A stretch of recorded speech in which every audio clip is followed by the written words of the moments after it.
Dalam amanatnya, Agustina menekankan bahwa dalam memperoleh wilayah bebas korupsi, WBK bukan hanya tanggung jawab level pimpinan, tetapi juga tanggung jawab semua unsur di dalam suatu lembaga.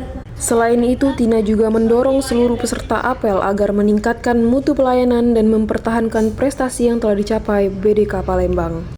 Saat ini BDK Palembang menjadi salah satu satker yang diunggulkan untuk mengikuti penilaian ZI menuju reformasi birokrasi Kementerian Agama 2025-2029.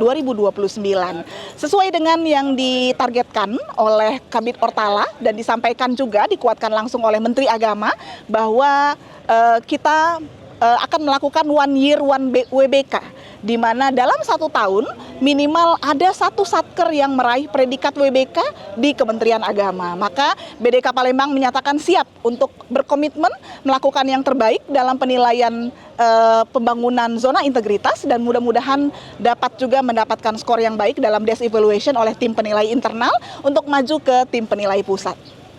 Apel yang merupakan kegiatan rutin setiap Senin ini diikuti oleh seluruh pegawai BDK Palembang dan berlangsung secara tertib.